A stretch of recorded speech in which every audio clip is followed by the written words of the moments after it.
Salut les amis, j'espère que vous allez bien. Commençons directement avec la demi-finale retour qui opposait Villarreal à Liverpool. Score final 2-3. Tout avait pourtant très bien commencé pour le sous-marin jaune qui menait à la mi-temps 2-0 et avait par là comblé l'écart de 2 buts du match aller.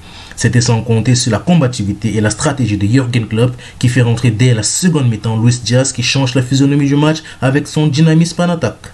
Deux atmosphères sont à relevées à la fin du match, une atmosphère justement de joie et de travail accompli du côté des Anglais, et une autre atmosphère de déception du côté espagnol, et les tabloïds se sont empressés de le faire savoir.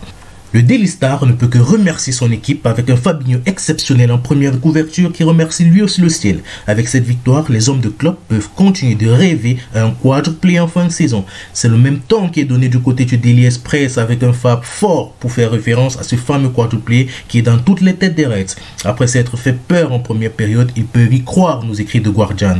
Pour les autres tabloïds comme Xport ou alors The Mirror, ce sont les autres buteurs comme Sadio Mané ou Luis Diaz qui sont mis à l'honneur. Et c'est simple, les Reds montent d'un cran en seconde période pour couler le sous-marin jaune. Liverpool riposte au bord du désastre pour se qualifier en finale des Champions League.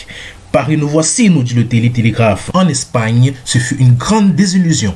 Malgré cette défaite, les hommes de Unai Emery sont à féliciter pour leur parcours extraordinaire dans ce championnat. Comme le placard de Super Deportivo, ils ont droit à des applaudissements plus que mérités. Ils peuvent alors sortir de la compétition avec honneur. C'est le même temps qui est donné du côté du journal Marca. Pour le journal AS, ce n'est qu'un rêve qui n'a duré qu'un moment. On pourrait même dire qu'il n'a duré qu'une mi-temps. Même son de cloche du côté des journaux pro-catalans comme Sport ou du Mundo Deportivo. Et c'est réel, le Real l'a encore fait. Cela fait 3 fois de suite que nous vivons ce scénario. D'abord face au PSG, ensuite Chelsea et maintenant Manchester City. Qualification madrilène après un match totalement fou. Score final 3-1 pour un score cumulé de 6-5. Tout le monde prédisait la défaite du Real comme nous le montrent les sondages effectués sur Canal+, mais c'était sans compter sur cet homme. Rodrigo, qui dès son entrée en jeu a basculé l'issue de la rencontre en 2 minutes seulement, à la 89e et à la 90e minute avant que Benzema ne vienne qualifier les siens en finale. Un scénario complètement dingue. D'ailleurs, un nouveau record est tombé pour KB9.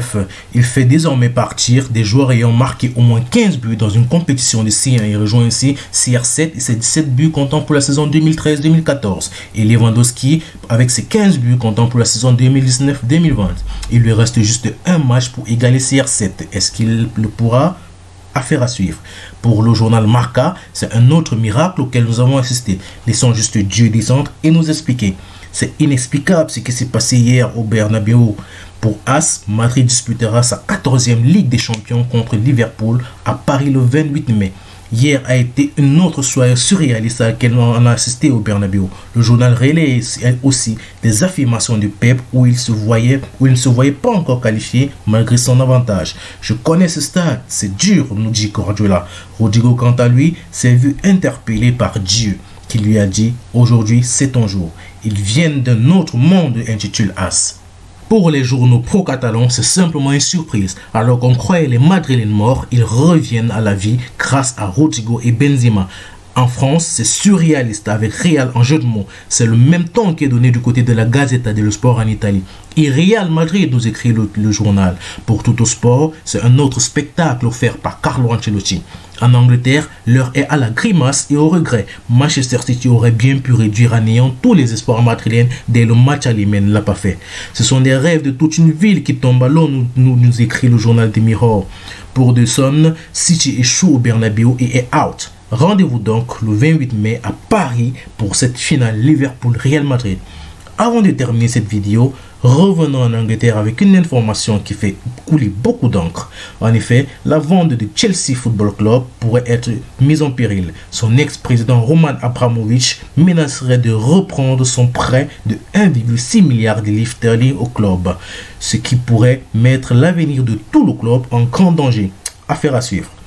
Voilà les amis, nous voici arrivés au terme de notre vidéo. J'espère qu'elle vous aura plu. N'hésitez pas à vous abonner, partager, liker. Abonnez-vous, partagez et likez. Prenez soin de vous, prenez soin de votre famille et surtout gardez la santé. Ciao.